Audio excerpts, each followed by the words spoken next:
Hi everyone, welcome to my YouTube channel.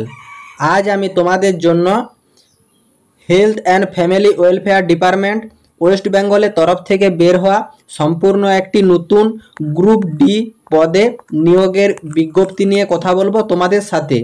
এটি একটি West বেঙ্গলের হসপিটালে এই ফর্মটি রিলিজ করা হয়েছে। সম্পূর্ণ গভর্নমেন্ট চাকরি, গ্রুপ ডি পদে তোমাদের নিয়োগ করানো হবে। এখানে তোমরা ওয়েস্ট বেঙ্গলের 23 জেলা থেকেই মেল ফিমেল উভয়েই কিন্তু এই ফর্মটির জন্য অ্যাপ্লিকেবল। তো তোমাদের এই চাকরিটি করার জন্য ন্যূনতম 8 পাস হয়ে থাকলে এবং ন্যূনতম 18 বছর বয়স হলেই তোমরা কিন্তু এই ফর্মটি অ্যাপ্লাই করতে পারবে। তো এখানে তোমাদের এডুকেশন কোয়ালিফিকেশন ডিটেলসে কী চাওয়া হয়েছে, স্যালারির কত রাখা হয়েছে, জয়েনিং তোমাদের কোথায় হবে, ফর্মটি তোমরা কীভাবে ফিল আপ করবে, A to Z সব রকম তথ্য রয়েছে এই ভিডিওতে। তাই তোমরা ভিডিওটি স্কিপ না করে শেষ পর্যন্ত দেখো এবং তোমাদের যতগুলো হোয়াটসঅ্যাপ গ্রুপ আছে প্রতিটি হোয়াটসঅ্যাপ গ্রুপে এই ভিডিওটি বেশি বেশি করে শেয়ার করো, যাতে এই গ্রুপ ডি পদের চাকরির খবরটা তোমার সব বন্ধু বান্ধবীরাও জানতে পারে। যারা এখনও চ্যানেলে নতুন, মিনিমাম মাধ্যমিক বা উচ্চ মাধ্যমিক পাস যোগ্যতায় যে কোনো সরকারি চাকরির খবরের আপডেট ও ফর্ম ফিল আপের পদ্ধতি সবার আগে দেখার জন্য চ্যানেলটি সাবস্ক্রাইব করে সাথে থেকো এবং ভিডিওটি ইনফরমেটিভ মনে হলে একটি লাইক দিয়ে যেও। আমি তোমাদের হাসপাতালে গ্রুপ ডি পদে নিয়োগের যে বিজ্ঞপ্তিটি নিয়ে আলোচনা করছি, তোমরা এখানে দেখতেই পাচ্ছ এলিজিবিলিটি ক্রাইটেরিয়া হিসাবে তোমাদের এখানে কি কি যোগ্যতা চাওয়া হয়েছে তোমরা দেখে নাও। দেখতেই পাচ্ছ তোমাদের এসেনশিয়াল কোয়ালিফিকেশন হিসাবে চাওয়া হয়েছে যে প্রার্থী এই ফর্মটি অ্যাপ্লাই করবে তাকে কিন্তু ওয়েস্ট বেঙ্গলের রেসিডেন্সিয়াল হতে হবে। তার মানে যে ক্যান্ডিডেট ফর্মটি ফিল আপ করবে তাকে কিন্তু ওয়েস্ট বেঙ্গলের স্থায়ী বাসিন্দা হতে হবে, তাহলে কিন্তু তুমি ফর্মটি অ্যাপ্লাই করতে পারবে। মেল ফিমেল উভয়েই কিন্তু এই ফর্মটির জন্য অ্যাপ্লিকেবল, কিন্তু হ্যাঁ ওয়েস্ট বেঙ্গলের বাসিন্দা হতে হবে। তারপর তোমরা দেখতেই পাচ্ছ মিনিমাম এডুকেশন কোয়ালিফিকেশন হিসাবে তোমাদের চাওয়া হয়েছে ন্যূনতম 8 পাস। 8 পাস ছাড়াও তোমরা যদি 10th পাস থাকো বা 12 পাস থাকো তাহলে কিন্তু তোমরা অ্যাপ্লাই করতে পারবে। 12 পাস যে কোনো ব্যাকগ্রাউন্ড থেকে, সায়েন্স হোক, আর্টস হোক, কমার্স হোক, যে কোনো ব্যাকগ্রাউন্ড থেকেই হোক, তোমরা মিনিমাম 8 পাস থাকলে অ্যাপ্লাই করতে পারবে। তাছাড়া তোমরা 10th পাস 12 পাসও কিন্তু এই ফর্মটি অ্যাপ্লাই করতে পারবে। তোমরা এখানে দেখতেই পাচ্ছ যে এখানে তোমাদের যে অ্যাপ্লিকেশনটির আমি ধারণা দিচ্ছি, এখানে তোমাদের এজ লিমিট হিসাবে চাওয়া হয়েছে যে ক্যান্ডিডেট ফর্মটি ফিল আপ করবে তাকে কিন্তু ন্যূনতম 18 বছর হতে হবে এবং ম্যাক্সিমাম 45 বছর হতে হবে। সেটা কোন ডেটের হিসাবে? 1/1/2025 অনুযায়ী। 18 বছর থেকে একদিন কম হলেও তোমরা অ্যাপ্লাই করতে পারবে না, 45 বছর থেকে একদিন বেশি হলেও কিন্তু তোমরা অ্যাপ্লাই করতে পারবে না 1/1/25 অনুযায়ী। তাহলে তোমরা তোমাদের এলিজিবিলিটি ক্রাইটেরিয়াটা এবার ভালো করে বুঝে নাও। তোমাদেরকে কিন্তু ওয়েস্ট বেঙ্গলের বাসিন্দা হতে হবে, ন্যূনতম 8 পাস হতে হবে এবং তোমাদের বয়সটা 18 বছর থেকে 45 বছর বয়সের ভিতরে হলেই তোমরা কিন্তু এই ফর্মটির জন্য অ্যাপ্লিকেবল। তো চলো কিভাবে তোমরা ফর্মটি অ্যাপ্লাই করবে, কোথায় জমা দেবে, A to Z সব কিছু আমি তোমাদের দেখিয়ে দিচ্ছি। তোমাদের এখানে একটা বায়োডাটা ফর্ম শো করছে।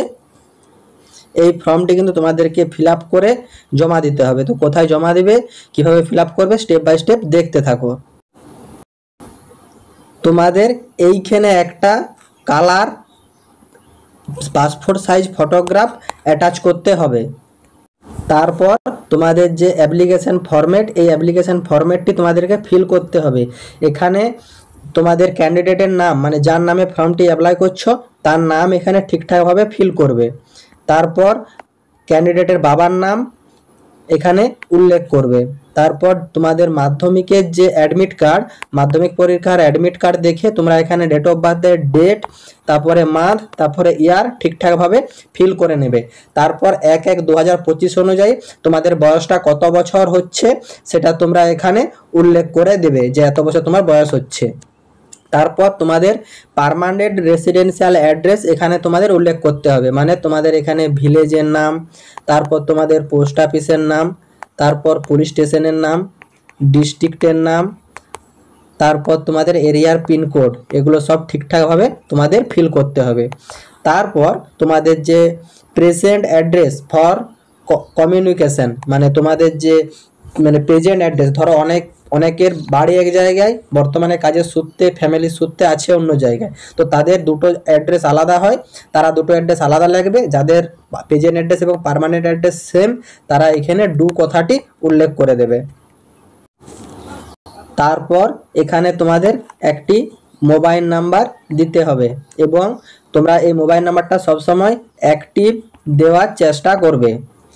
তারপর তোমাদের এখানে একটা ইমেল আইডি দিতে হবে।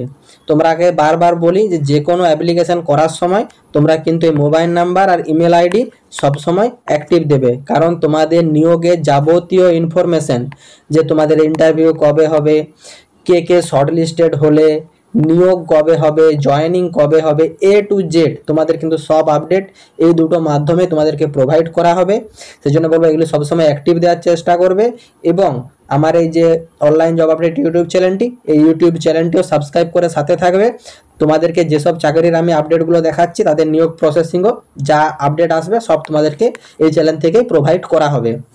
তারপর তোমরা এখানে দেখতে পাচ্ছ যে তোমাদের জেন্ডার এখানে ফিল আপ করতে হবে, মেল ফিমেল উভয়ে অ্যাপ্লিকেবল। তো তুমি যে জেন্ডার থেকে বিলং করো সেই জেন্ডারের নাম এখানে উল্লেখ করে দেবে। তারপর তোমরা দেখতে পাচ্ছ যে ন্যাশনালিটি এখানে ইন্ডিয়ান কথাটি উল্লেখ করে দেবে। তারপর তোমাদের রিলিজিয়ান, তোমরা হিন্দু হলে হিন্দু, মুসলিম হলে মুসলিম, শিখ হলে শিখ, খ্রিস্টান হলে খ্রিস্টান, তোমরা যে রিলিজিয়ান থেকে বিলং করো সেই রিলিজিয়ান তোমরা এখানে উল্লেখ করে দেবে। তারপর তোমাদের এখানে এডুকেশন কোয়ালিফিকেশন যেটা আছে সেটা তোমরা এখানে উল্লেখ করবে। 8 পাস থাকলে 8 পাস উল্লেখ করে দেবে, 10 পাস থাকলে 10th পাস এবং তোমাদের 12 পাস থাকলে 12 পাস। যার যে ডিগ্রি আছে সেই ডিগ্রি তোমাদের এডুকেশন কোয়ালিফিকেশন উল্লেখ করে দেবে এবং আদার্স কোয়ালিফিকেশন বা অ্যাক্টিভিটি যদি কিছু থেকে থাকে তোমরা এখানে উল্লেখ করবে। দেখো এখানে তোমরা 8 পাস ডিগ্রিটা 8 পাস ডিগ্রি উল্লেখ করবে, আদার্স কোয়ালিফিকেশনে তোমরা 10 পাস বা 12 পাস যেটা থাকবে সেটা তোমরা এখানে উল্লেখ করে দিতে পারবে। তাছাড়া তোমাদের যদি আরও কোনো অ্যাক্টিভিটি থেকে থাকে সেই অ্যাক্টিভিটি তোমরা এখানে পুট করবে। তারপর তোমাদের যদি কিছু এক্সপিরিয়েন্স থেকে থাকে সেই এক্সপিরিয়েন্সের ডিটেলস তোমরা এখানে ঠিকঠাকভাবে ফিল করে দেবে। তারপর তোমরা এখানে দেখতে পাচ্ছ এখানে কিন্তু মাস্ট উল্লেখ করে দেওয়া আছে তোমাদের যে ডিক্লারেশনটাতে, সেটা তোমরা ভালোভাবে দেখে নাও যে তোমরা যে ইনফরমেশনগুলো দিয়ে ফর্ম ফিল আপ করছো সেগুলো যদি ইনকারেক্ট বা ফলস হয় তোমাদের কিন্তু অ্যাপ্লিকেশনটি রিজেক্ট করে দেওয়া হবে। দেখো এই ফর্মটি ফিল আপ করতে যেহেতু তোমাদের কোনোরূপ টাকা পয়সা লাগছে না, সেজন্য তোমরা সব খুব ক্লিয়ারফুলভাবে স্টেপ বাই স্টেপ ফর্মটি অ্যাপ্লাই করে জমা দেবে। যদি কিছু ইনকারেক্ট বা ফলস তথ্য দিয়ে থাকো তাহলে কিন্তু তোমাদের অ্যাপ্লিকেশনটি রিজেক্ট করে দেবে। তারপর তোমাদের এখানে রানিং হ্যান্ড রাইটিংয়ে তোমাদের এখানে একটা সিগনেচার করে দিলে তোমাদের অ্যাপ্লিকেশন প্রক্রিয়াটি ডান হয়ে যাবে। তারপর তোমরা এটা কোথায় জমা দিবে, তোমাদের রিক্রুটমেন্টটি কোথায় করানো হচ্ছে, A to Z সব স্টেপ বাই স্টেপ দেখতে থাকো। এই অ্যাপ্লিকেশন ফর্মটির সাথে তোমরা কি কি ডকুমেন্টস অ্যাটাচ করবে সেগুলো দেখে নাও। এখানে তোমাদের রেসিডেন্সিয়াল প্রুফ হিসাবে তোমরা পাসপোর্ট দিতে পারো, ভোটার কার্ড দিতে পারো, আধার কার্ড দিতে পারো, ইলেকট্রিক বিল দিতে পারো অথবা ড্রাইভিং লাইসেন্স।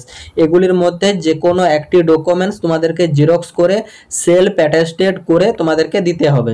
তারপর তোমাদের আইডেন্টি প্রুফ হিসাবে দেখতেই পাচ্ছ পাসপোর্ট, ভোটার কার্ড বা আধার কার্ড যে কোনো একটা ডকুমেন্টস দিতে হবে। তারপর তোমাদের এজ প্রুফ হিসাবে তোমাদের বার্থ সার্টিফিকেট বা স্কুল লিভিং সার্টিফিকেট বা আধার কার্ড বা ভোটার কার্ড তোমাদেরকে কিন্তু অ্যাড করতে হবে। তারপর তোমাদের যদি এক্সপিরিয়েন্স থেকে থাকে সেই এক্সপিরিয়েন্স সার্টিফিকেট তোমাদেরকে দিতে হবে। তারপর তোমাদের এডুকেশন কোয়ালিফিকেশন হিসাবে তোমাদেরকে 8 পাসের সার্টিফিকেট অথবা 10th পাসের সার্টিফিকেট অথবা 12 পাসের সার্টিফিকেট কিন্তু পুট করতে হবে। তারপর তোমরা এখানে ইম্পর্টেন্ট ডেট হিসাবে দেখতেই পাচ্ছ তোমাদের যে নোটিফিকেশনটির আমি ডিটেলস দেখাচ্ছি এবং ফর্ম ফিল আপের প্রসেসিং দেখালাম, সেই অ্যাপ্লিকেশন ফর্ম প্লাস তোমাদের অ্যাটাচ ডকুমেন্টস সবগুলো একটি খামের ভিতরে ভরে তোমাদেরকে কিন্তু 30/6/2025 এই তারিখের আগে কিন্তু জমা করতে হবে। কোথায় জমা করতে হবে সেটা আমি তোমাদের দেখিয়ে দিচ্ছি। তারপর তোমরা দেখতেই পাচ্ছ তোমাদের যে অ্যাপ্লিকেশন ফর্মটি ফিল আপ করলে এবং অ্যাটাচ ডকুমেন্টসগুলো দিলে সেগুলি সব একসাথে স্ক্রুটিনি করা হবে।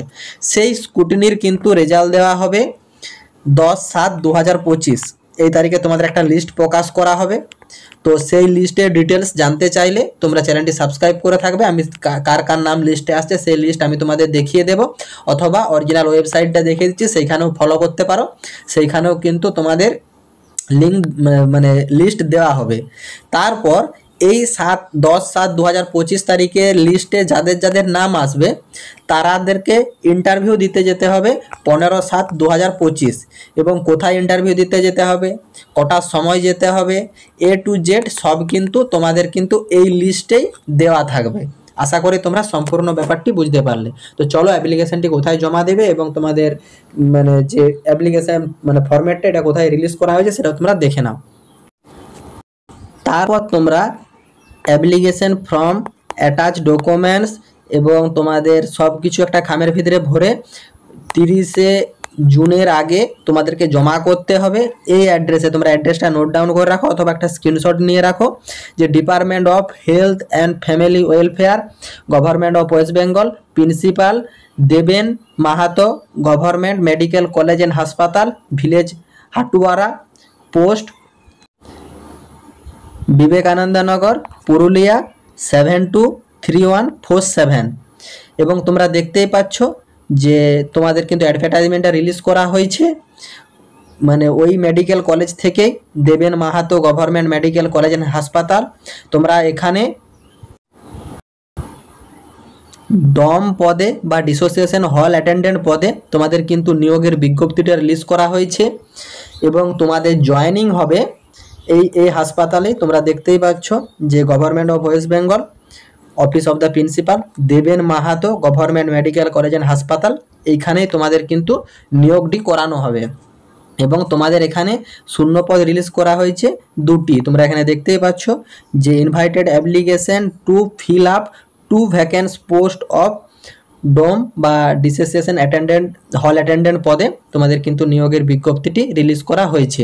এবং তোমরা যাবতীয় তথ্য মানে এই ফরম্যাটটা বা তোমাদের যে মানে কার কার লিস্টে নাম আসছে সেই সব লিস্ট সব দেখার জন্য তোমাদেরকে এই ওয়েবসাইট বা এই ওয়েবসাইটটি ফলো করতে হবে, অথবা আমার যে হোয়াটসঅ্যাপ গ্রুপ সেই হোয়াটসঅ্যাপ গ্রুপে জয়েন হয়ে থাকবে। এই দুটো লিঙ্ক সেখানে প্রোভাইড করা থাকবে, ডিরেক্ট এই পেজটিতে চলে আসতে পারবে। আশা করি তোমরা ফর্ম ফিল আপ এবং নোটিফিকেশান ডিটেলস সম্পর্কে সম্পূর্ণ বুঝতে পেরেছো। যদি কারো কোয়ারি থাকে তোমরা কমেন্ট বক্সে কমেন্ট করো এবং তোমার জেলার নাম কমেন্ট বক্সে কমেন্ট করে থাকো।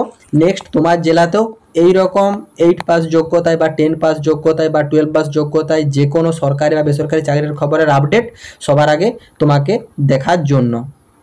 টাটা।